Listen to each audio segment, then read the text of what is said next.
No. All right. Hello, everybody. This is Eric Lee Lewis, the now known as Indie Luchador. But the first time that I ever did an interview, I was some asshole at a place called Galactic Gaming News, which no longer exists, and for good reason. But I got to start out very lucky when I decided I wanted to do an interview. I felt like, well, I'll aim high because I'll get shot down and then I won't have to do the interview. And I didn't get shot down for the one interview that I always wanted, which was a man named Edmund McMillen who seemed to somehow understand how to make my dreams happen on a video game. I'm sorry if I'm kissing your ass right now, Ed. I hope it was a wet dream. It was the wettest fucking dream I've ever had. Puddles everywhere. I painted walls and everything. That's definitely me that's inspiring that dream. Oh, God, you have no idea. My penis was like a little spewer. It was beautiful. So I got this email back from Danielle, who seemed like the most delightful woman ever to me, and she said we'd be willing to do this interview. How is that possible? I don't know, Danielle. I have no idea. You caught her on a good day. So the moral of the story is I got this interview and I freaked out. And before the interview had started, before we started recording, I started doing something, which was this. To which Ed told me, dude, do you have notes? And I said, yeah, I have a couple of questions that I have written down. I'm sorry. And you said, dude, rip that shit up. Let's have a conversation. And I never, ever wrote another question again. And at this point in time, I've done over 100 interviews. And I've never been able to get you back. And then I needed to do something different. Like, Twitch is full of a bunch of assholes that only, really want some kind of fame or whatever. And I wanted to start up a Twitch channel where I can talk to indie developers and help people get to know those developers. So what better place to start than with somebody that's probably the most influential indie developer out there right now. Want some kind of fame or whatever, and I wanted to start up a Twitch channel where I can talk to indie developers and help people get to know those developers. So what better place to start than with somebody that's probably the most influential indie developer out there right now, and possibly ever, and god damn it, I hope ever. Edmund McMillen and Danielle McMillen. Hello. Hi. I hope you're not overselling it. I This is so awful because if we weren't sick, I know we would already be killing it. Yeah. Well, of course. I mean, by killing it, though, what exactly do you mean? I would have told like 10 jokes already. You're probably right. So I've been hyping this thing all day because I've been overly excited, and everybody keeps on going, hey, can you ask Ed about Afterbirth? So I'm supposed to ask you about Afterbirth. Yeah, every day I get up and I'm like, I wonder if anybody's going to ask me an Afterbirth question. And I check Twitter, I'm like, wow, nobody wants to know anything about Afterbirth? Yeah. That's crazy. I never get those questions. Yeah, I don't understand it myself. And on top of that, like, they leave it so simple as to ask you to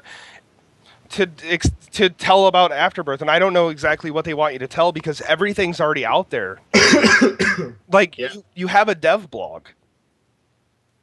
I can tell you that Danielle's Afterbirth. What are we going to do with it? I kind of want to bring it home and plant it. We're going to plant a baby tree. All right. Or Now, I'll have to put in capsules and eat it. this sounds good, actually. Are you thinking about spicing it in any way? No. I don't know if I can get behind this. All full of 9 months of donuts and gone. That's absolutely fucking beautiful, I must say. She had a dream the other night that she was driving by a bunch of dead gnarled deers that had trees planted on top of their dead bodies. And I believe it was inspired by the idea of planting a tree via placenta.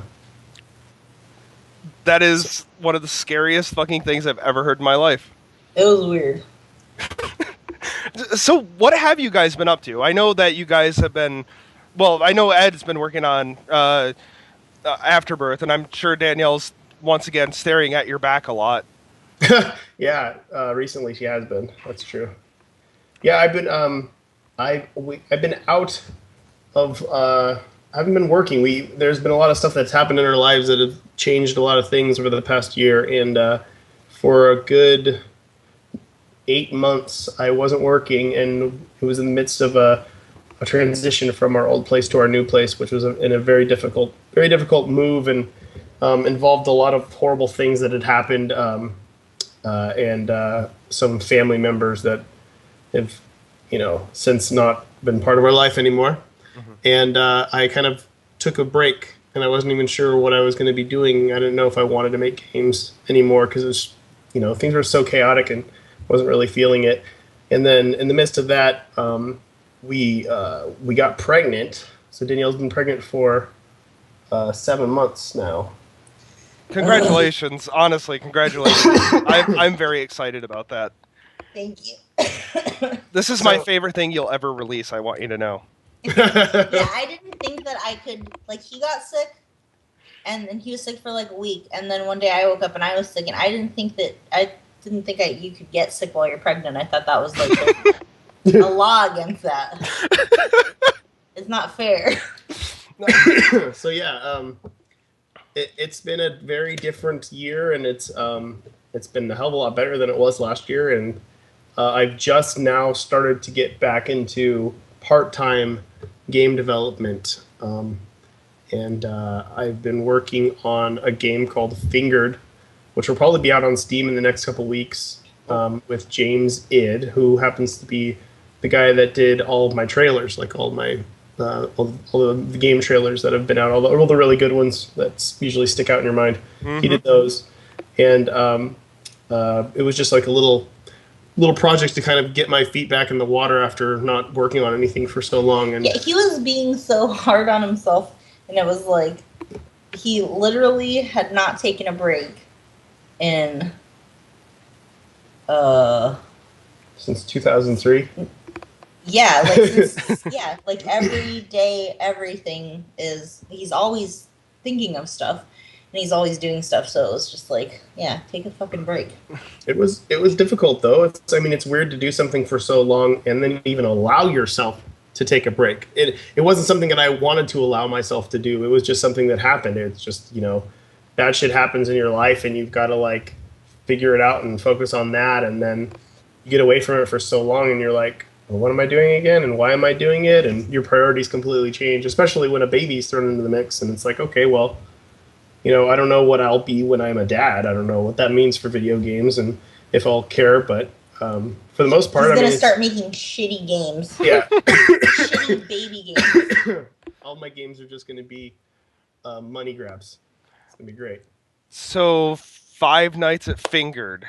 Yeah, 5 Nights at Fingered. All right. But yeah, Fingered is a fun little thing. I don't even know what to call it. It was a game that we've been working on the weekends for a few weeks, and it was oh, this is pretty cool. What do we do with it? And I'm oh, well, we'll just get it sponsored.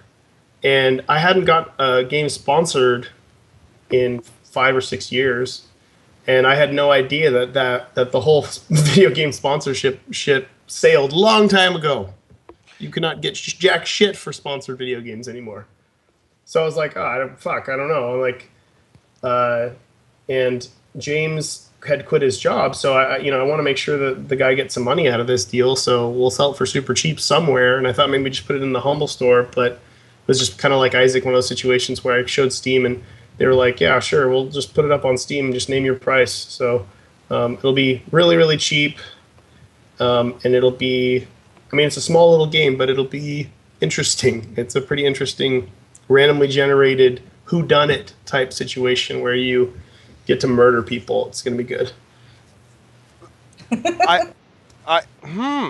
See, I don't know shit about Fingered. I've actually been following James and what he's been doing, but I didn't know that you were working on it with him, which is kind of the shocking thing. I need to see this. It needs to happen. So far, people of all ages like it, especially our niece and nephew who are they're going to be 9 and 7, and my sister. I guess they were wondering when, because they don't have like a build on their computer. They were wondering when it's actually going to come out, and my sister, just in the nick of time, caught my niece Googling Fingered. Oh God! So that was a close call. Are you worried about fingered means something else other than like fingering somebody because they did the crime? It could mean something else. I wasn't aware of all of that. Some people call flipping people off fingering them, and that's disgusting. My mother, who's in the chat, she knows nothing about video games. She knows I'm an interviewer. She's known for a few years. She's in the chat, which is really funny to me. And she has no idea what fingering is. Yeah, she's Googling it right now. Mom, don't do it. Don't do it.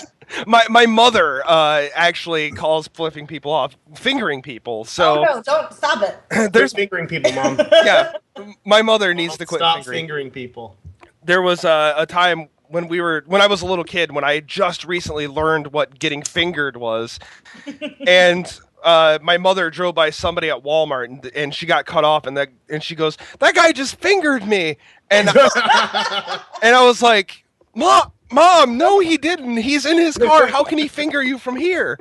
So I totally understand. I have a very funny yet serious question for you.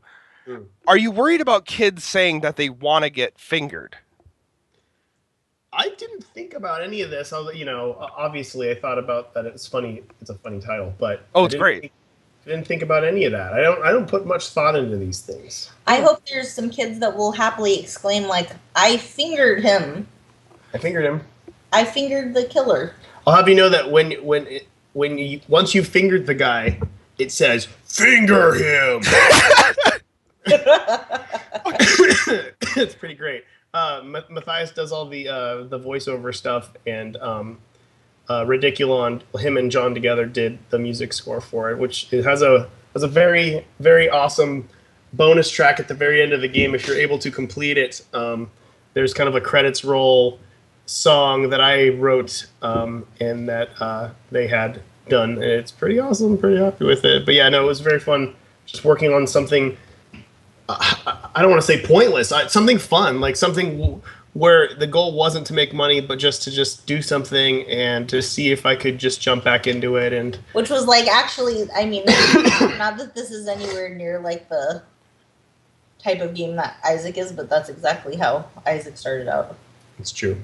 Yeah, it's good to try to get back there. You lose sight of what's important sometimes. You get caught up in other things. But yeah, aside from that, I have been working on Afterbirth, and it's, again, like, it's not work as it work used to be for me. I mean, it's a lot of design work, and which is pretty easy for me to do, and pretty effortless and fun. But that could be my future. My future could be more design driven, less hands on. But I was still hands on with Fingered, even though it was simplistic. But been working on that, and been working on. Jumped back into Meat Boy Forever, and hopefully we'll have something to show at PAX that will be a little different from last year, and we can knock that out of the park, and then we can move on to something new and figure out what's going to happen next. Which PAX? The one in Seattle. Ah, okay. So the one that I'm surprisingly not going to. Funny. Is it? It's the other one.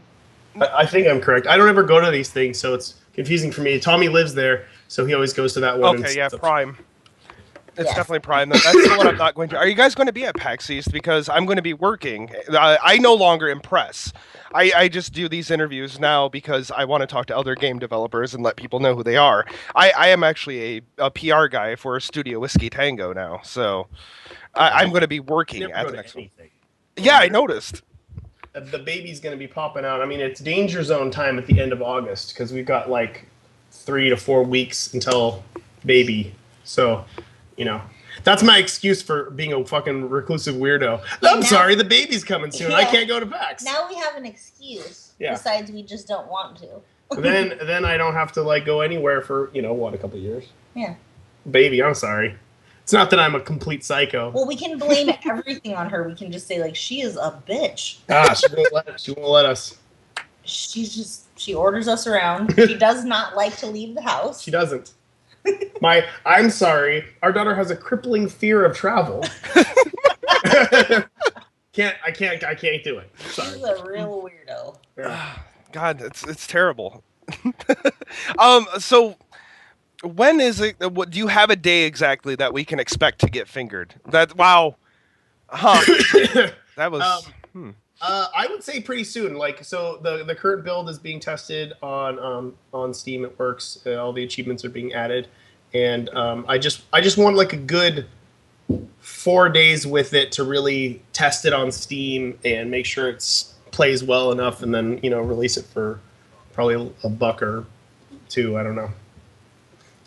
Man, this all sounds very familiar with the development process on it and the length of time and everything. Just sounds very familiar to me.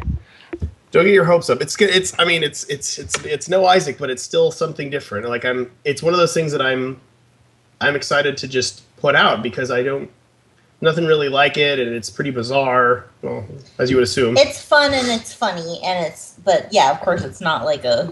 Yeah, it's not something you're gonna spend your life playing.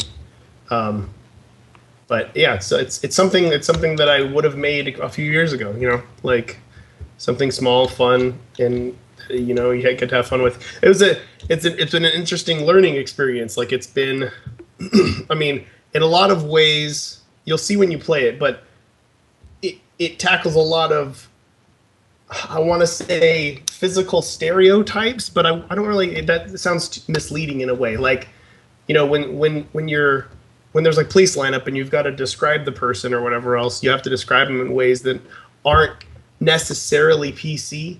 And I think it's been an interesting process of going through. Like, you'd be surprised how many characteristics a biker shares with a gay man. If that makes sense. There's crossover there. There's a large amount of crossover. It's like, large bearded leather men. There's a bleed right in there, and it just like. Or like a hipster and a homeless person. Yeah, exactly. A hipster and a homeless person share a lot of these same qualities too. So, I don't know. It's been a really interesting experience. I think it's pretty funny. It's a very obvious satire, and I'm sure you'll get it when you play it. But yeah, it's fun, and it's fun to work with James. I'm very excited about this. Like, I mean, you're depending on the day, you're either my favorite developer ever or you're my second favorite. So it just like. It's one of those. Oh, now I gotta know who the other person is. Dennis Whedon from Denaton, creators of Hotline Miami. That's the other guy, that the opposite of Cactus. Yes. Yeah. Okay, I know who that is. I was gonna say, I'd hope you know who he is. He's highly of you every time. He says, "No, I love those guys." I mean, yeah, no, they're doing things that need to be done, like rape. Yes. It's a good fucking point. No, Dennis is. Dennis they have balls, and like the industry needs balls, like and it's okay to be female and have balls too. So bring it hard. Whoa. Go on. That's it. That's all. I like the idea that like my two favorite game developers have such respect for each other. Like. That's something you don't see too much of. Like, usually when people talk about their favorite game developers, they're like, oh, I love Ken Levine and Jade Raymond. And it's like, well, they didn't really do too much. They kind of oversee these things. Well, they hate each other, and I don't like that. So I have to choose sides. And it's like, you guys are assholes for believing that. I mean, there's hundreds of people working on those games. And then... I've actually known Cactus for a very long time. Like, I helped him pee ages ago at GEC. He was drunk, of course, as he is, and we were showing stuff at Giant Robot in San Francisco, some very hip art type situation, And he said he really needed to go to the bathroom. They didn't have bathrooms around, and he asked if I could walk with him around the corner and make sure a cop doesn't drive up while he pees on the side. I really pictured you like holding his penis. I did too.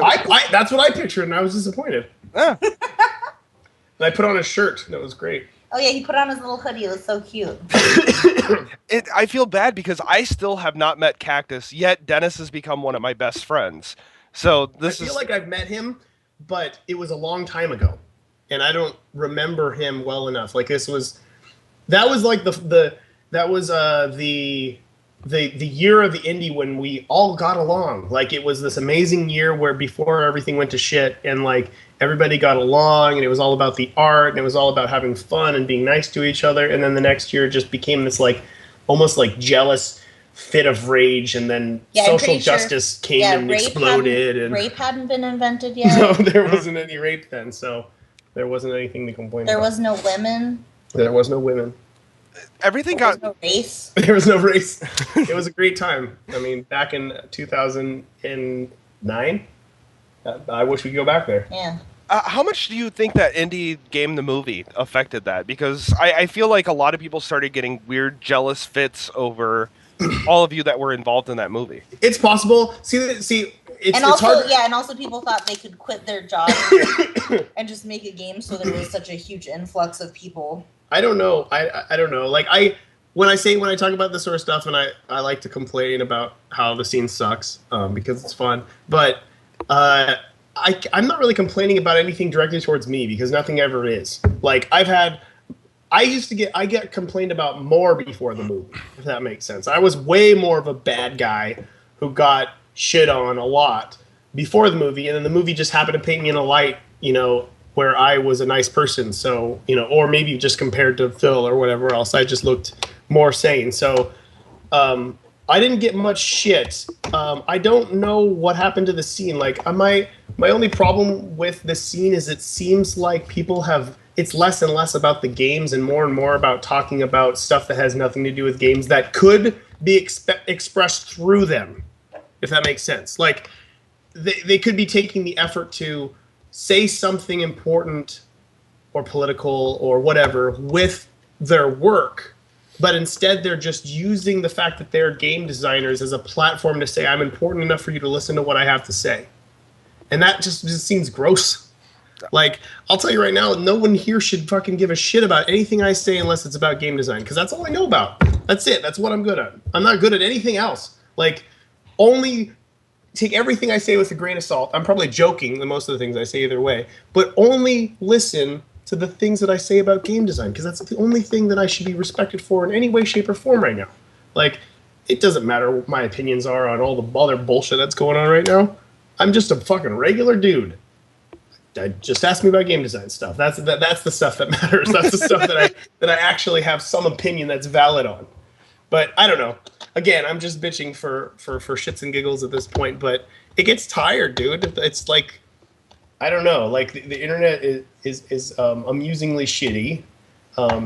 People are amusingly shitty, and people love to fucking talk and they love to feel important. So, have at it. I just don't really want a part of it. It just doesn't. I don't know. It just over time it got more annoying than amusing, I guess. It's not funny anymore. No, it's not funny. Like I used to judge in the IGF. And yeah, thank fucking God you quit that. I congratulate you on that shit. Every year it got progressively worse. Like it just got so bad, and she would hear me every time, and she would hear me say, "This is the last year. I'm not doing this again." And I would say, "Yes, please," because it would go from like, I feel good about this industry, I feel good about the direction that we're headed, to wait, what? Like these people believe that it's just weird. It's hard to separate the artist from the art. I try my best to do that. There are a lot of developers out there who I can't stand, but I think that they do great work, and I try my best to keep it that way. But yeah, like you get the agenda of all different directions of where video games should go and why, and like once people start saying, I think the winner should not go to the game that's the best, but it should go to the development team that helped the community the most when it comes to equality. It's just like, what? Why? Who signed us up for that? Like, that would be great if it was all about that. Like, if that's what it was about. But what does that have to do with video games? I just don't get it. I just don't get it. You're right. The team I work with now, I decided to become a part of the team instead of just working freelance PR, because their idea of everything is, fuck what's going on out there. Let's make the dumbest shit that we can in a video game and put it out there and let people have fun with it. And on top of that, let's never release a bad video game. To which I said, okay, I'm with you guys. I'm full on with you. We made a game about the world ended and all you want to do is go to this badass rock concert and take your little friend Lerny with you. And the world's ended. How are you going to a fucking rock concert? I don't fucking know. It makes no sense. But you're killing people in vehicles the whole fucking time. Like, it's stupid shit that we wanted to do. Like, I think one of the greatest games of all time is Jazz Punk. It's not trying to say anything. It's the dumbest shit in the fucking world, and yet it is one of the funniest, best games out there. Yeah. If it's fun, it's fun. If it's, yeah. You can tell a serious story, but you don't have to be an asshole. Like, you could say whatever you want about anything in a video game, and that's fucking great. You're using the medium as something awesome, and you can say nothing and make it fun, and that's fucking great too. Like, I have complete respect for every side of the spectrum when it comes to video games. Like, I'm the guy in the IGF when somebody is saying how Dear Esther is not a video game. It is this, and this, and this, and it shouldn't be in the IGF. I'm the guy that's like, well, I can see how it is, and I can see how it isn't. I think it's still good for what it is. I try my best to just take the good parts of everything and be like, yeah, that was a success. That was good. I just don't want to fucking hear anything other than that. I care about the video games. Pardon me for a second while I kind of kiss your ass again for a second. You're one of the people that I've listened to about a lot of things over the years, and ever since I quit being in the press and quit reviewing games and all this other kind of shit, I finally got rid of that whole mentality that, like, one thing has to be better than the other, like, this has to be this way, and it's been really nice that I've been able to be positive about such things, because back in the day I used to say the same thing about Dear Esther, fuck that's not a video game, and anybody who buys it's a fucking idiot. And now I'm just like, yo, it's an interactive media of some sort. You get to play through. You know what to expect if you're buying it. And even if you don't understand what to expect, like, go into it with an open mind. It was kind of like the Proteus situation. This isn't a fucking video game. What is this shit? And it's like, you go into Proteus not thinking about anything. And Proteus is actually a pretty fucking cool little thing. Yeah, it's kind of this weird mentality of, I don't know if it's the internet or if it's just people in general or what. Everybody wants to be part of a team, and in order for you to be on a team, you have to create an opposing team. Like, you need the opposite end. Like, there needs to be a devil to your angel in order for things to work out. So it's like, you got to take a side. You take a side and point the finger at the other side and tell them they're wrong. And that's just kind of why we're all fucked at this point. Everybody wants to fight. Everybody wants to be like, I'm team Dear Esther and whatever, and then argue about it when it's like, that's not the way it really works. Like, if you don't like it, you don't have to play it, and that's fine. You don't need to choose a side here. Like, it doesn't matter. It matters. Everybody thinks things matter a lot more than they actually do. I think people take things pretty seriously these days, but yeah, but they're taking video games serious, and that's kind of the sad part. Yeah. Yeah, I feel like people's lives must be really too easy right now to have time to worry about that kind of stuff. Like, you obviously don't have enough personal turmoil going on in your life. Yeah, obviously. Get some more of that. It's just really fucking sad. But, I want to get on to another topic, if you guys don't mind. Yeah, it's fine. I know that you said you didn't want to talk about such serious things and people shouldn't listen to you. So, how about something people would listen to you about, and especially me and a couple of game developer friends that I've talked to about this. Are we ever going to see Gish get re-released in any sort of way? Because a lot of us can't boot it on our PCs for some reason. Really? Yeah, and it makes me really sad because Gish is the one game of yours I've never gotten to play. Oh. You're not missing anything. I am missing something because that's like the sad thing is like if you go back and play Gish, you're gonna see a lot. You're gonna see that I'm kind of a one-trick pony when it comes to long play games that have progression. You'll see like I'm just doing the same stuff. Like I'm pretty sure the progression of Gish is almost identical to Isaac as far as like the chapters you go through.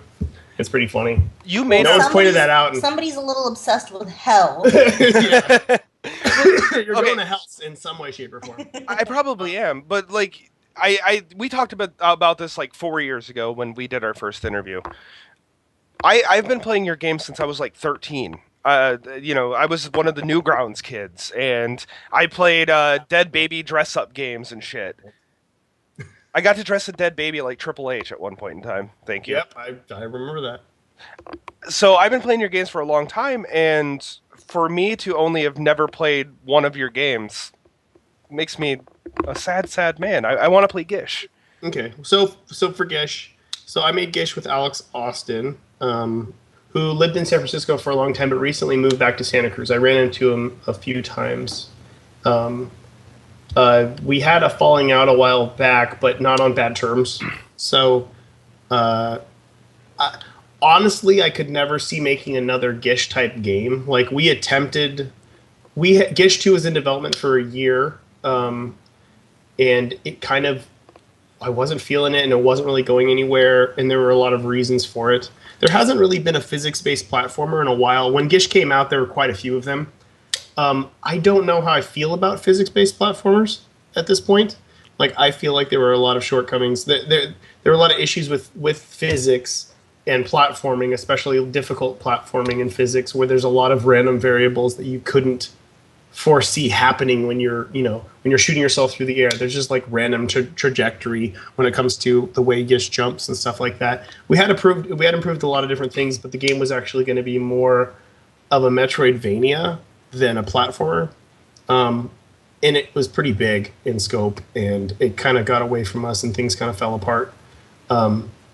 But I don't see myself ever going there again. Like I can safely say I will never venture back into Gish territory. But as far as making it work on the systems that are current, I couldn't talk to Alex about it and see where we're at. I know he's interested in updating things. And there was another game that we made together called Blast Miner, which isn't as bad as it sounds. And we've talked about possibly putting that up on Steam for a few bucks or something too. So if he's interested in doing that sort of stuff, then I think he might be interested in making sure Gish works. And I know he added some new achievements to it recently, so I'm kind of surprised it doesn't work on people's computers. But that game is old, man. That was like my first real game. I haven't played that yet either. What the hell is going on? I've played Cunt. I've played Spewer, which still and I apologize because last time you guys were like, "What? Really?" Spewer's still my favorite game you've ever made. I fucking love Spewer. The ending, it gets me every time. Well, how about the Basement Collection? Can we see that on like PlayStation 4s or anything? I don't think so. Damn it! There's a lot of work that goes into that, and the Basement Collection was. I mean, if you could say it wasn't a bomb to me because it wasn't like me and Tyler put it together, and we put it together in a few weeks, and so whatever money we made was a plus. It's not like there was an investment, but there's a company in Germany that puts all of my games on disc, and for a while we had a store that was open that we were selling all of our disc games on, and the Basement Collection was a big failure for them. They did not make their money back off of it, and I do not foresee anybody caring enough whatsoever to. Yeah, even put those I games on in there. our personal store, I had to put it in a bundle. Yeah. Wait, I've already bought 2 of them. That wasn't enough. The Basement Collection is for people who are really big fans of my work and they just want to see the other stuff. I mean, it's not bad. Like, Spewer's not a bad game. I think Time Fuck is one of my best games. Ether's a great game. You know, they're all legit, but I personally think that the Basement Collection is probably out there for people who are designers or they want to work in games and they want to see the process of like my learning curve. You know, the life learning curve of learning how games work and figuring it out as I go. Will we ever see a Basement Collection 2 with like Cunt and Dead Baby dress up on it? I don't think so. It would have been fun to put it on there, but of course you can put that on Steam. Yeah, I don't understand that though. Like, it's not like that game isn't known about, and it's not like it's something that.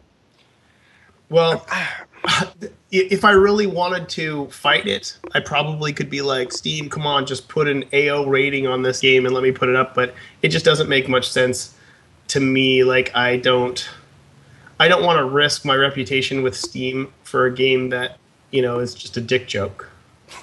It's a good dick joke, though. I'm not denying that it isn't a good dick joke. I thought it was a fantastic dick joke, and I thought it was very well drawn, and very funny. But a lot of people don't think that. A lot of people think a lot of things about that game.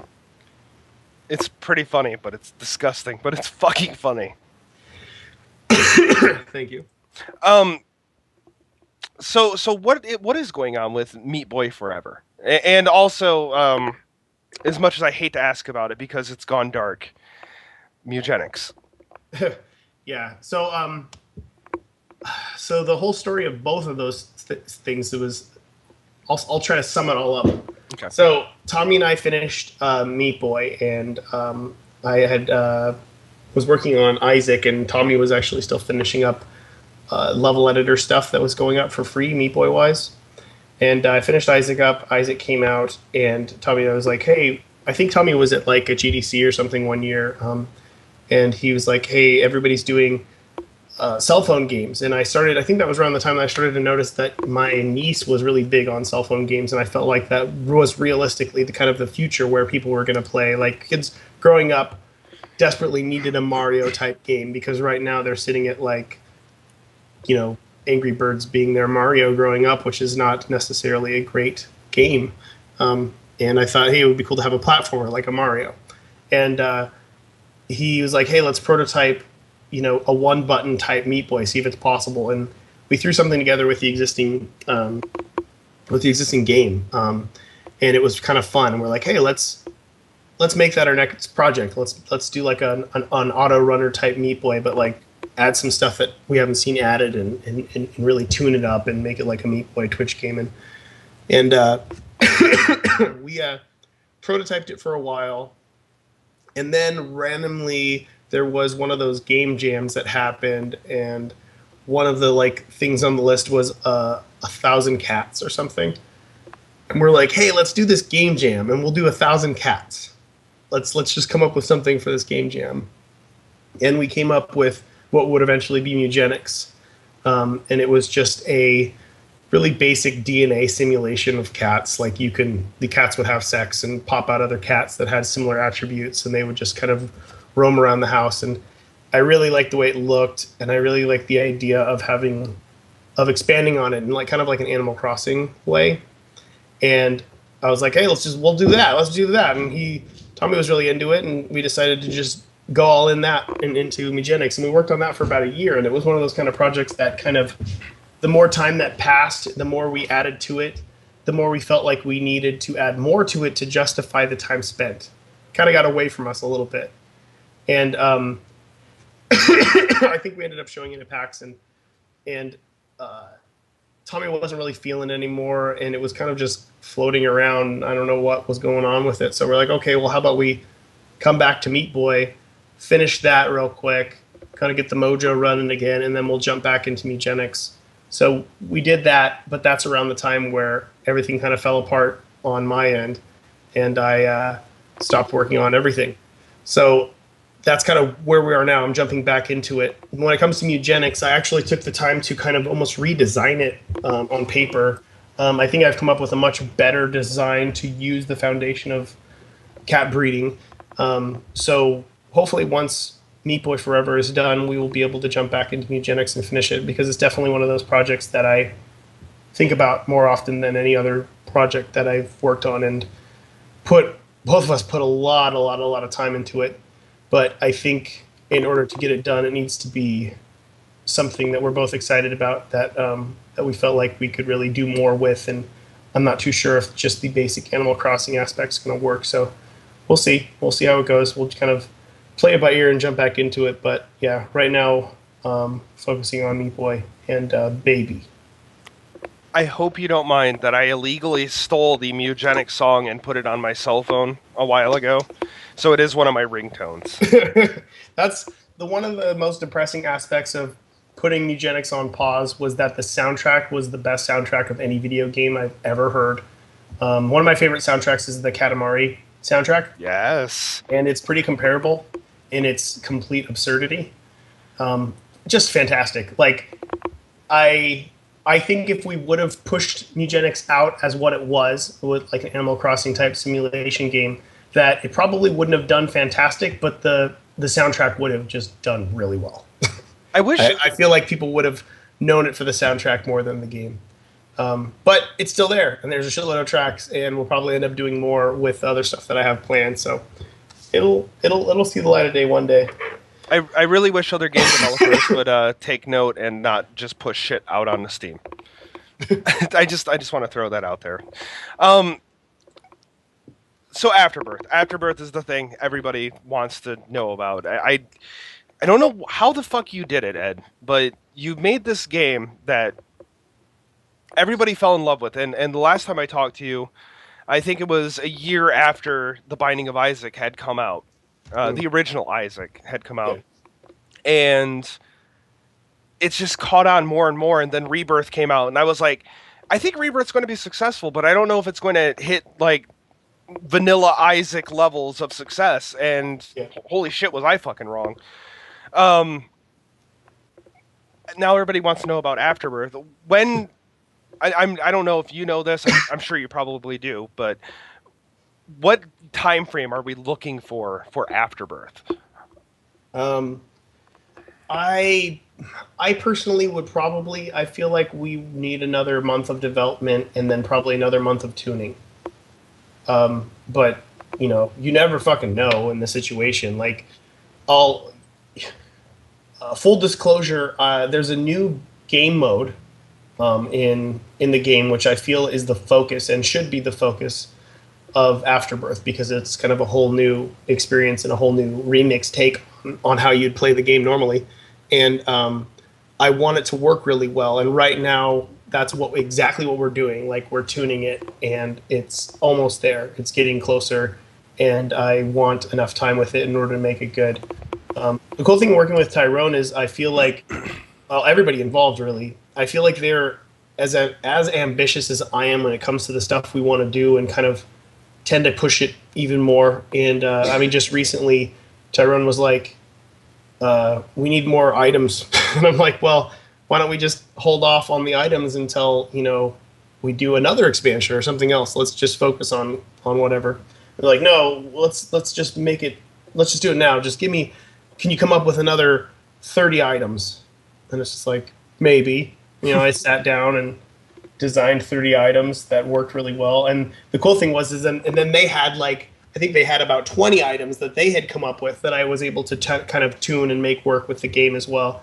And it was just cool. It's nice to know that they understand how the Isaac formula works, where it's just like, give me more, give me more, and keep filling it up. And I remember during development, I was very worried about putting too much on. Like, Rebirth went to a remake. It was supposed to just be a remake for console, and it turned into this, I'm not happy with this. I wouldn't be happy with this if I was a gamer who I am, you know? Like, I wouldn't be happy with this as a fan of Isaac, and I want to be happy with it. In order for that to happen, this needs to happen. And in order for that to happen, the game needs to be pushed back another year, and we need to work on it full time for another year.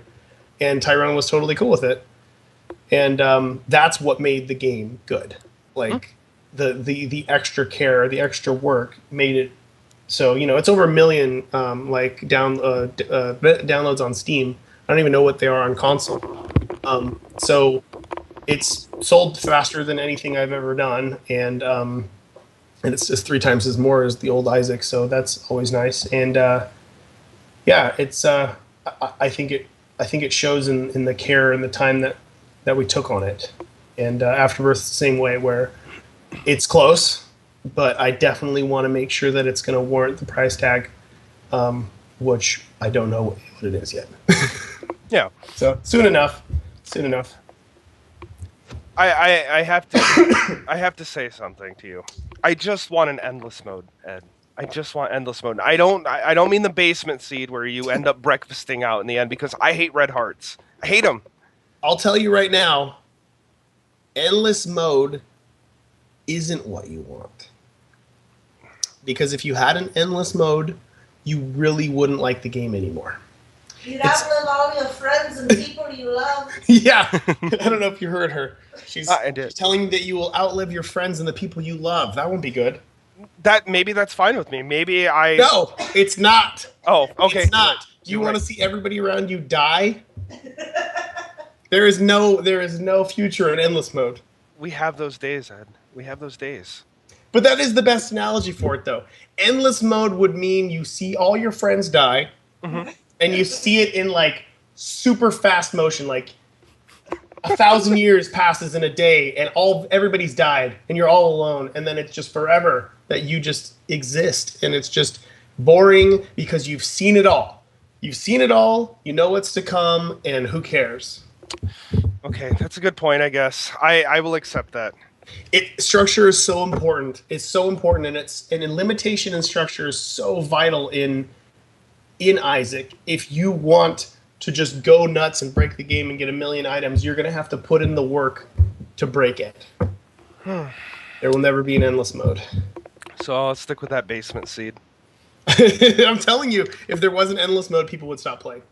No, yeah, I do understand, and I do see it from your point, actually. I completely see it from your perspective. Sad, yes, but at the same time, you're 100% correct, and you're changing my mind about things, and I don't know if I like that. It's to play around with the formula of Isaac. Like, recently, I've been mulling over the idea of a possible sequel in the future and how that would work and what that would mean as far as, like, what I would need to do and what the goal would be. And the goal would be to make an endless game, and how would I go about achieving that, and how far can I push it? I mean, the best example would be like when I put in the donation machines for Rebirth, I thought it would take a really long time for somebody to max out at 99999, and of course they did, within the first couple weeks, just to see if they could get there. What if I made that go up to 1 million? And what if I really had rewards for each of those things? Like, there you'd have an endless game. But of course, somebody just fucking hack it and then figure out what all the unlocks were, and then just show videos of them with all the unlocks and kind of spoil the fun. But I don't know. I think I could outdo myself at this point. It's funny how Isaac works. Like, the structure is there, and it's so bloated at this point. But the more bloated it gets, it doesn't seem to kind of cave in on itself. It seems to just complement itself. But there's still so many limitations that if I didn't have, I could make a game that was much larger and much more endless. So I look forward to one day being able to do that. There's a YouTube channel out there called The Game Theorist. Have you seen this? Yeah, I saw the Isaac one. He did a really good job. How fucking close was he? He was pretty right on him. Like, a lot of people miss a lot of marks, and it was really interesting to watch. Of course, there was a lot of things that were very like, what? I don't know where that's coming from. Like, you're reaching there. But for the most part, he was surprisingly, interestingly correct in as far as, like, what I intended when I made it. Like, my idea of what's going on as I'm, designing these things. It was impressive. I was impressed. That makes me... I wait for the day that he tries to figure out Hotline Miami. But good fucking luck to anybody who thinks they can figure that shit out. Okay, the other question that keeps on getting asked a lot, and this has been asked of me all day, and I'm like, Ed's not here. He's not here right now. It says 6 p.m. Eastern Standard Time. He's still not here. European release, because people don't understand what the Binding of Isaac.com is. Okay, so it will come out soon enough. I keep getting these rumors. People tweet me things. They say it's out now. I don't know if it is or not. I'm not in Europe, and I don't know, because we don't control these things. Like, these are the gatekeepers are there, and they are going to put it out, and we'll know about it, like, probably either when it happens or days before. But Yeah, there have been some issues with certain things. It's kind of weird how things work in different places. Like the 3DS version has been hung up because of drawing on the screen. I don't know the details of it, but there might just be different rules over there as far as approval goes. Like sometimes things just get through over here and then get hung up over there. So, yeah, I really wish I had an answer. And the best thing is, like, if I knew, you'd know. Like, all the people that are asking, you'd know. You'd know, because you'd instantly be able to find out. But I don't know. I don't know. I don't have a date. But of course it'll come out. It's going through the approval process, and I am sorry that it didn't come out simultaneously on all systems, on all platforms across the globe. But Nicholas is actually a pretty small team, and they don't have the power that you think that we do. We can't just tell them to do stuff, and they don't listen. They don't care. Fucking Isaac is a drop in the bucket for them. They don't care. They don't care about anything. they're just there. They're just there. They put out some good fucking games, though. And also, I forgot to congratulate you. I know that one of your biggest goals that you had talked about previously was that you always wanted one of your games on a Nintendo console. So yeah. Congratulations. Thank you. That was a very interesting, long process that I thought would never, ever happen, and it was so random. But I got to hand it to three people, actually. Dan Edelman, who used to work for Nintendo, he was the head of, digital development for digital games. He was the head guy there. He had campaigned. He was the guy who got Meat Boy on the Wii. We ended up not actually being able to do it, but he was the guy who pushed for it. And then even after all the bullshit that happened with that, he was the guy who was pushing for Isaac and was all about it. And him and Reggie both liked the game and approved it. It just kept hitting snags because of different content in it. And then, of course, Tyrone, who would religiously fly up to Nintendo and plead his case monthly, it seemed. He was doing the legwork, man. He really pushed for it, and in the end, I don't know if it was just a changing of the guard situation or what, but we got through, and it's really cool. I feel like the 3DS version, aside from the memory leak issues that cause, invisible things to happen when you keep playing for extended periods of time. I think it's the best version of Isaac by far. Really? It's really, really fun. It's the one I play the most at this point. Wow. I'm actually shocked to hear that. So, Rebirth is coming to Xbox One. Yeah. Well, it's out. It's on Xbox One already. Oh, yeah. Sorry. Just not in Europe. Ed, Microsoft Ed. Pardon? I wasn't involved. Oh, okay. I was like, dude, this has to be a Nicholas decision then. I remember thinking that they wouldn't want to work with me, and I think Tyrone was like, "Yeah, they're all about it." And I think one of the guys that approved it and actually was one of the people that helped us with Meat Boy.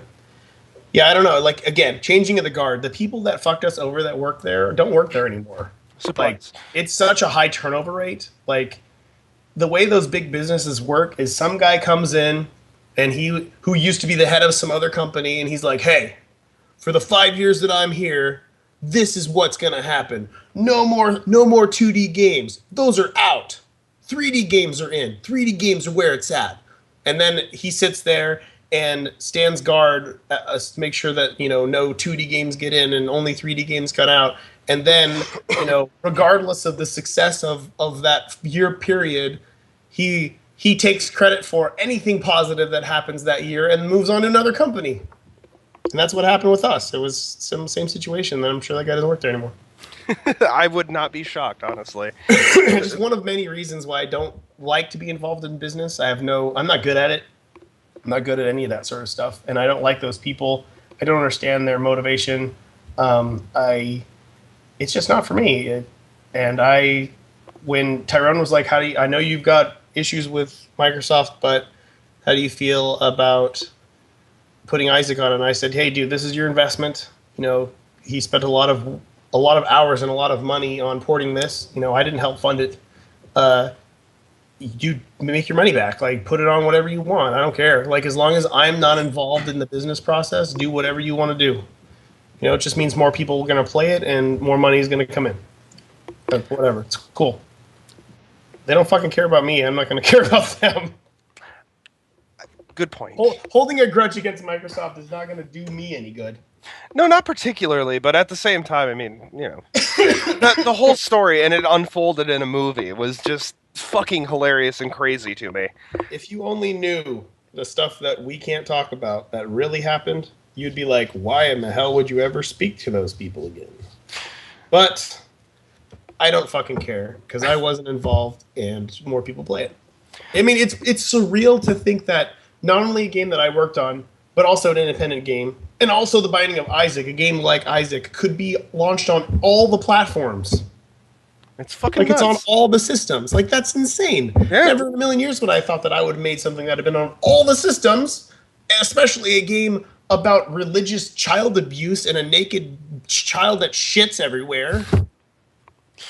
You know, what world is this? You do make a good point. So, whatever. I'm going to throw a name at you. Actually, I'm going to throw a couple of names at you because Fat and hairy. All right, there you go. Done. Nailed me. Got it. A lot of people keep on mentioning the names of the other people in Indie Game the movie. Yeah. And some of them are... Are they mentioning only one name mostly? Yeah, mostly one name. And it's John Blow, isn't it? It has to be John fucking Blow. It's got to be John Blow. Everybody's like, that guy's such a dick. Good old Johnny Blow. John Blow is such a fucking nice guy. Every time I've talked to him, he's been super fucking nice. But I'm still scared to death of him after the stories you told me about him. He's so fucking funny. He came over a couple weeks ago and we played Time's Up. I don't know if you've played that. It's one of the heavy rotation games that we have here on the weekends, and it's just a great, fun, funny game. Charades. It's like charades, and he was playing, and he was on a team with a friend of mine. His name's Royce, and the word was cop, and he had to kind of act out cop. And the first thing he did was he grabbed Royce's arms in a way a cop would to arrest them, and Royce got so fucking scared that he was shell-shocked for the rest of the game. And he had just met John, and he was already intimidated by him, you know, because Royce wants to be a developer as well, and that's like kind of what he's going to school for. So he's already in awe of this guy, and then he gets partnered with him, so he's probably super nervous, and then John just grabs his arms. Shoots him a couple of times. Got there. He's not black, so. A good point. That is a good point, now that you mention it. The name that people keep on mentioning, and by the way, scared to death of John fucking Blow. Every time I've seen him in person, I almost shit my fucking pants because of... There was a story he told me I'm not going to tell on air, but about a car robbery. Yeah. Yeah, I'm not exactly gonna... I don't know if this is the place to do that one, but... just get an interview with him and ask him about it. He'll tell you about it. The dude fucking kicks ass. He's awesome. a fucking powerhouse. And everybody sits there and talks shit. Like, we got a guy in the chat right now talking shit about John Blow. He's like, "Oh, John Blow hates everything, though." It's like, no, John. I got in an argument with a guy. I randomly, I think it was when we were rolling our schedule around. So I was like mildly delirious in the early AM, staying up for 24 hours. Someone was tweeting at me. It was like a Gamersgate type conspiracy theorist who was going nuts on John Blow and talking about how John Blow is a crooked piece of shit and blah, blah, blah, blah. And I had to just kind of stop him and be like, I don't know where you're getting this information, but it's completely incorrect. Like, he wasn't even a judge on the things that you're talking about. And I also know the things that he voted for, so I know you're incorrect because I was also a judge during that year. It was just funny stuff. Like, everybody's got a lot of information, and most of it's misinformation, and no one fact checks anything. He's a good dude who cares about only putting out the best fucking thing that he can. Yeah. He gives a shit, and that's what people don't like, is the fact that he's a guy who gives a shit about putting out good products. It's true. Like, he's a very respectable guy. I can understand how his assertiveness and how he stands by what he believes could rub people the wrong way and thinking that he's just being arrogant. But the guy just fucking knows his shit. He's been around for a long time. Like, he really knows what he's talking about. And he doesn't apologize or sugarcoat what he's saying. Yeah, John Blow's living endless mode. I guess. I can imagine that actually. But he's also a really gentle, nice dude who will fucking kill you. Who will kill you. He's just super interesting, outside of game development. He leads an interesting life, and it's very respectable. But what are they saying about John? We've only had one guy talking shit, and I think he's since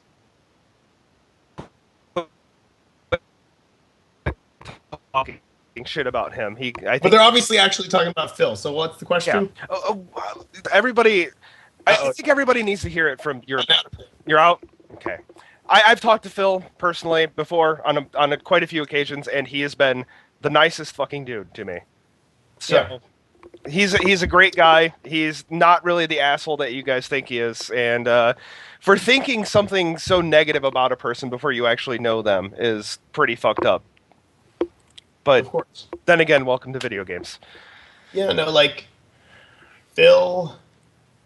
It's funny how the movie works. Okay, so like in a lot of ways, our characters are exaggerated caricatures of who we are. Like they're cartoon versions of who we are.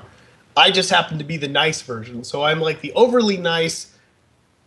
I don't know what genital giant they call me. Yeah, I'm the gentle giant of the bunch, and I was fucking losing my mind. And when I lose my mind, that's how I get. Like I try my best to just stand in the middle and take a punch, and then put a smile on my face and laugh it off because we were getting fucked the whole time, and like. It got so absurd and it was so stressful that it was amusing. It was so difficult. Like, I'm not going to be the guy who is going to let the camera come into me and Danielle's bedroom and then film me crying to her because I feel like I'm going to let our whole family down when I fail. Like there's a lot of shit that you didn't see and a lot of shit that was cut that simply didn't fit my character at the time. And the same goes for everybody else in the movie. But for the most part, Phil runs hot. That's part of who he is. It's part of his charm. Like the guy has extreme views and he's pretty funny. I think a lot of people don't realize when he's joking. And I also think that when he is joking, he likes to let people think he's not. Yes. And he's amused by the controversy and then gets swept up in it and then gets pissed off when it goes haywire. But yeah, like even the stuff with like the Japanese gamer or the Japanese developer thing, like I was sitting right by him when that happened, and I thought it was absurdly funny of how just off color it was. And I don't think he was trying to hurt anybody's feelings, but I think he was getting a laugh and going with it. And I think that's kind of how it's been the whole time. But yeah, no, it's just how Phil is. He runs hot. I mean, he's a French Canadian. He's a mad fucking genius. It'll be nice if he does something else. I haven't talked to the guy in a while. I have no idea what he's doing. But yeah, I mean, I was in the same boat with everybody else. I remember when I first heard about him, it was like, I remember thinking, how is this guy getting all this press? Why do people care so much about him? And why am I sitting on my hands doing nothing? Like, why am I struggling here when it seems so easy for this guy? But I think he burns strong and he's burning out, if that makes sense. Like he's a fucking comet. And he fizzled. He exploded. Self-destruction. He's fun to watch though. Anytime he goes to the Giant Bomb offices and they have a camera on him, he is absolutely hilarious to watch. Yeah, he's a fun guy to be around. He's a funny guy. Also a lot taller than you would think he is. Oh God, I know. We make a lot of jokes about him being short because he looks like he's little. Because he looks like kind of like he has child proportions because his head looks so giant compared to his body. But really, I think he's like an inch shorter than me. So he's probably almost like 6 feet. He's a tall guy. Yeah, and for anybody that hasn't watched the commentary with Ed and Tommy on Indie Game the Movie, do it, because it is literally the funniest thing in the world. There is nothing in this world funnier than the commentary of Ed and Tommy talking about the movie. I've been trying to get Lisanne and Jamie to release the uncensored commentary of the bonus disc or whatever. Because I don't know if you heard that. We did commentary for that as well, but we kind of like had to outdo ourselves, and in doing so, we ended up getting chopped the fuck up. Like, so much stuff that we said just got removed that we thought was pretty funny, and in hindsight, probably would have gotten us in a lot of trouble on a lot of different websites these days. Well, you guys were talking about how much money certain things made, and they had to censor all of that out as well, which was really funny to me. We were just lying about a lot of stuff. I know, it was so good, though. I thought it was apparent that we were lying, but they kind of informed us that they believed that people wouldn't understand that we were joking. People don't even think jokes are jokes anymore, so they were probably correct. They probably saved us a lot of like heartache, but people don't like jokes anymore.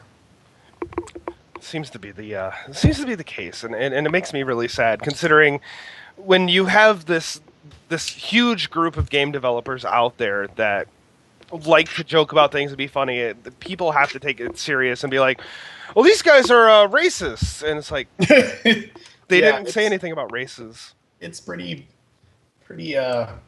bizarre to be working in a toy where we make toys. Yes, we make toys, and we can't joke about them, and we have to be very serious. People forget one of the two words in the word video game, or video games. The two words video games. They forget games. What do you do with games? You play. You tell a child to go outside and play. It's a fucking toy. Like, sure, it's a toy that can bring people a lot of money, and even just being a streamer, there's a lot of streamers out there that make a lot of money from playing your toy for other people. Fuck, I play your toy for other people. But it's one of those things that people forget that it's a game. It doesn't have to be taken seriously all the fucking time. You know what's good, though, is if you don't look at it, then it is not as apparent. Like, I've said before that, like, I feel like I don't really get much shit these days, but the honest truth is I don't know if I do because I don't look. I don't know. Like, don't know, don't care, and I don't address it for the most part. I'm positive that when Fingered comes out, there's going to be people who are going to say whatever they want to say about it and think whatever they want to think, but stand by what I do. And if you can't put me into the context of what I'm doing, or if you can't see what satire is, or understand what a joke is, or understand what I'm saying in any way, shape, or form, then I don't really care what you think.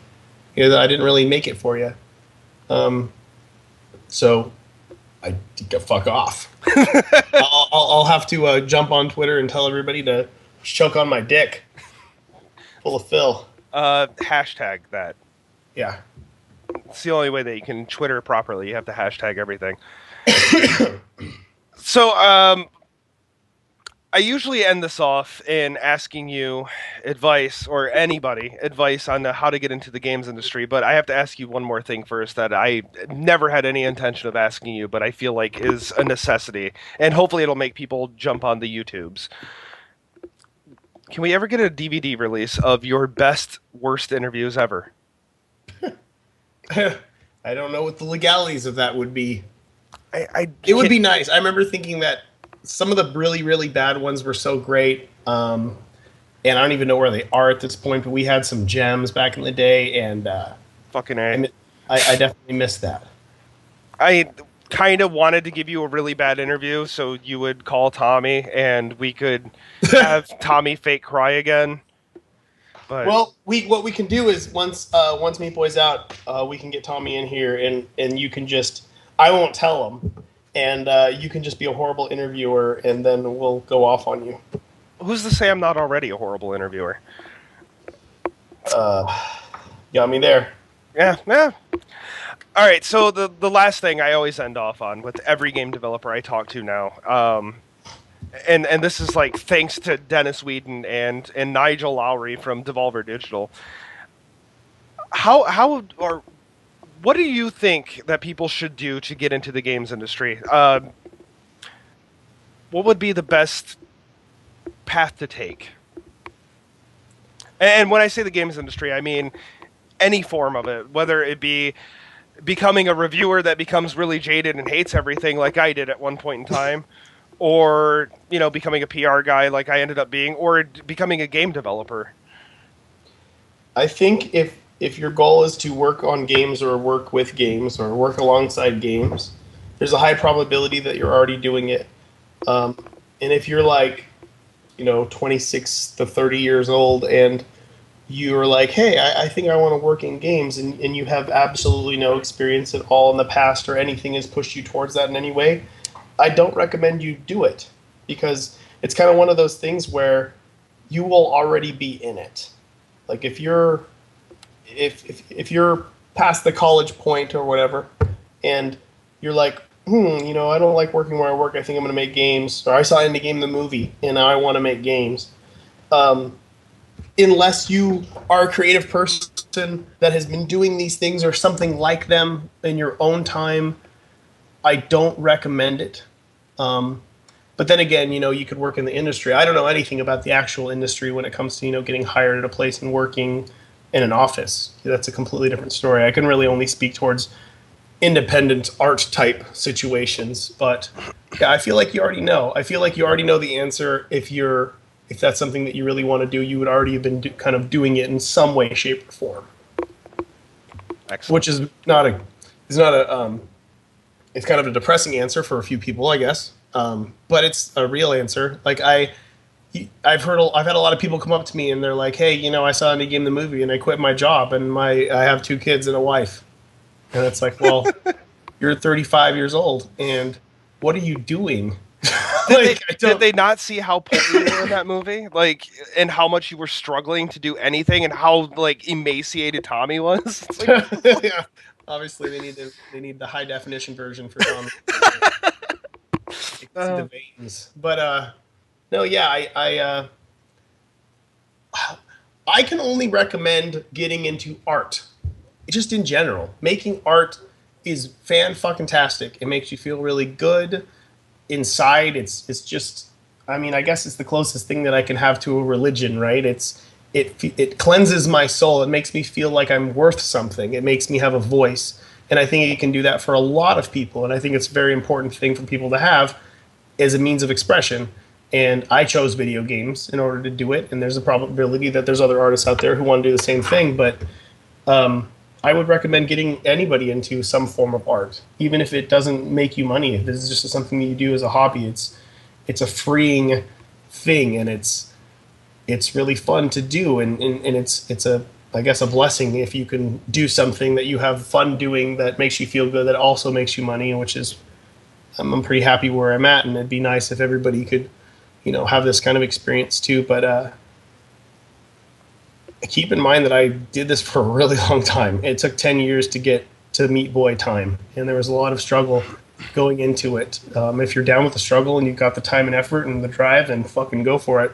But I more recommend having fun and enjoying your time, and enjoying making art and expressing yourself, and not so much focused on, breaking into an industry and making some money, or making a name for yourself and having something to say and whatever else. Like, it's kind of, like what you're doing. Like, it's like, obviously you enjoy this, obviously you enjoy being a personality like you are here. And that is an art, like being able to speak to people like this is an art. Having a conversation is an art form, and expressing yourself, making jokes, whatever else. It's all forms of entertainment and art. And I would want everybody to move towards it. It feels a lot better. It feels a lot better than just slaving away at some crappy job or complaining about bullshit on the internet. So, would you be willing to take a couple of questions from the chat if Sure. you have time for it? Okay, first of all, from my chat, can I buy it in the shop? Yeah, the shop. Yeah, you could. You could have if you bought it in the shop back when that video went up. The shop's not up anymore. I know, that makes me sad. What's going on with that? Well, the shop was one of the reasons. That was one of the what would be the best word for it? That was one of the straws that broke the camel's back. The shop was kind of crushing us, and when I say us, I mean Danielle. It was too much for her to deal with, and it got shut down in the midst of all the insanity. And I don't see it opening up for a while, especially since the baby's coming.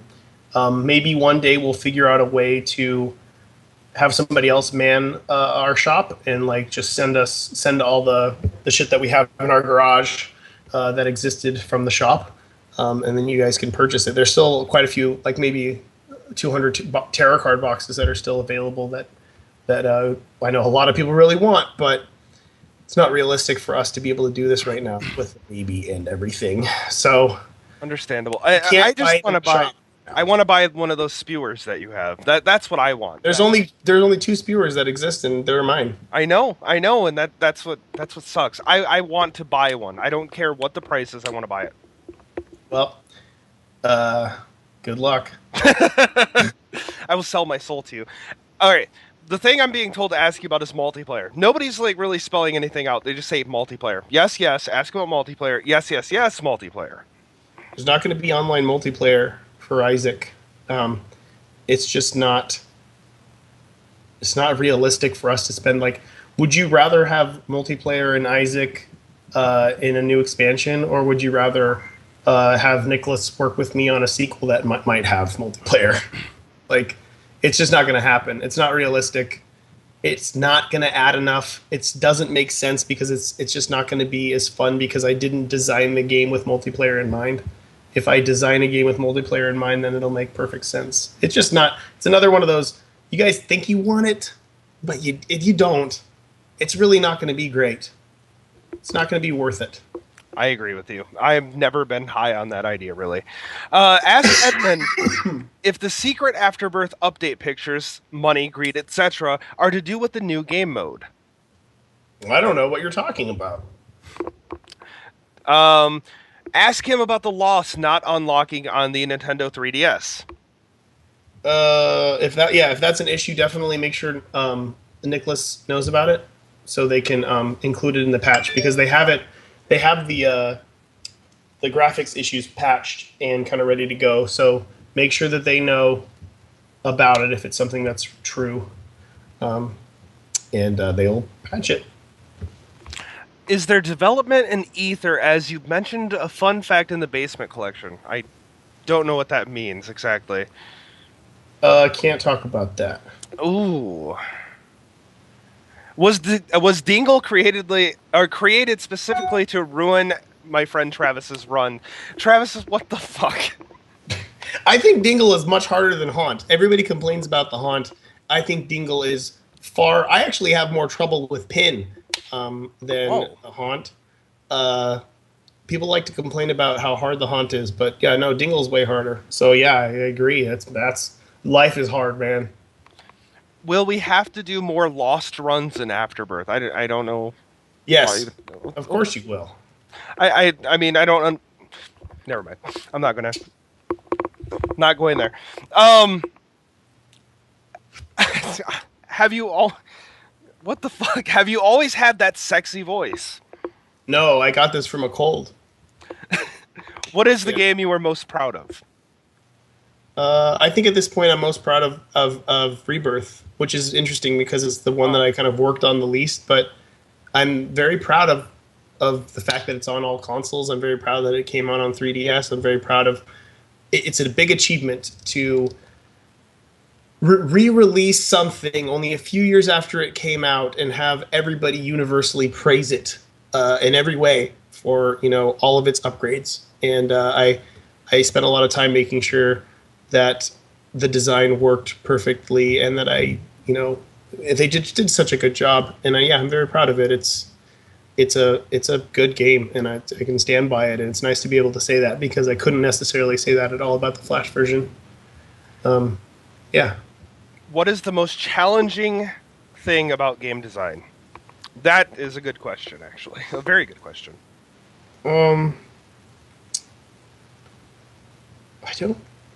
I don't know. It is a good question. It's a difficult question. The hardest thing about game design. Yeah, Danielle says the hardest thing for me about game design is that I'll forget where I put my sketchbook. I can't find a pen. That's a good one. I can go back to one of your old answers. About game design is not having enough time or people to help create the things that I want to make. I sometimes, yeah, I guess that's a good. It's definitely not the answer you're probably looking for, but for me, the hardest thing about being a game designer is the fact that I really wish I was a different type of artist, because I feel like if I was a musician, I could sit down and write a song in a day and be like, and polish it up and be like, wow, I've created something today. When you're making a video game, it takes fucking forever, and it's really hard to see the end sometimes, and it's really hard to have it all encompassed in a package in a way. Things get really complicated, and you have to intertwine things in order for it to really feel like a fleshed out theme and design. It's not to say that it's difficult. It's not difficult. It's very fun, but I wish that I could just get on stage. You know what I mean? I wish I could just do a painting and have that fulfill me in the way that making a video game does. I miss the cheap fix, like the instant gratification of creating art, and it sucks that it takes so long to make a video game because you don't have that. You don't have that instant gratification or expression that you would in any other art form. But it's also one of the most complicated art forms, so it comes with it. So, all right, 2 last questions that I will take here. Which I'm getting a lot of them, so my ADHD is going fucking nuts. Will Afterbirth be harder?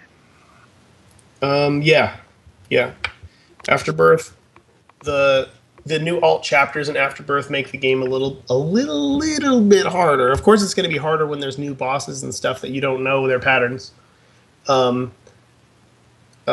can say without spoiling too much that the Mega Satan fight will be a requirement that you get rewards for, so that's harder, right? Like, nice. Oh, that makes me happy. Yeah.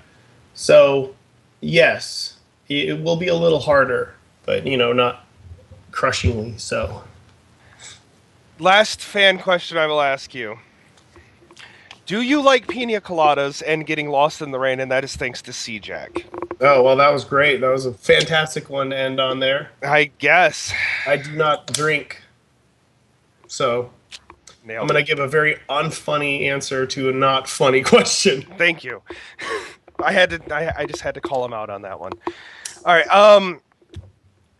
Everybody can follow Ed on his Twitter, which is at Edmund McMillen with an extra N on the end. Of course.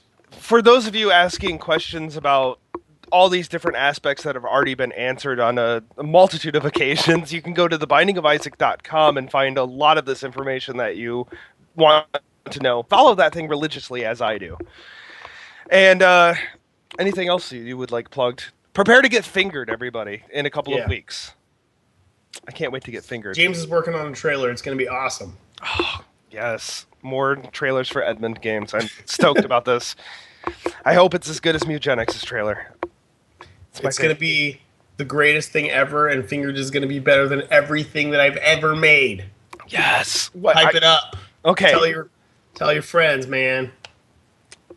Everybody, you're going to get fingered to death, and it's going to be good. Every kid on the block is going to be getting fingered.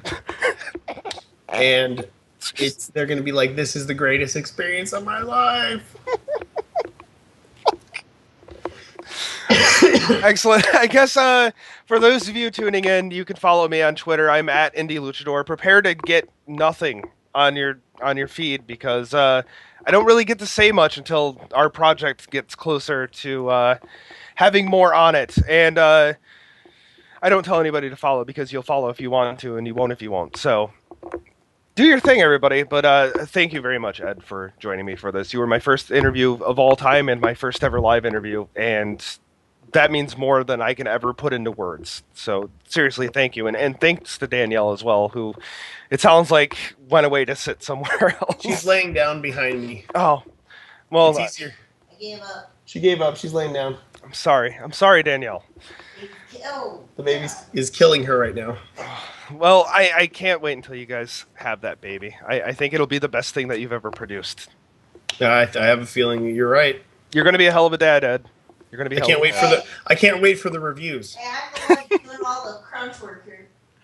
I already hear that there's a Polygon review of your kid out, and it says 6 out of 10 graphics. Not as good as everybody says it is. Not as good as everybody Definitely says it not. is, and the graphics should be Should better on have release. been a boy.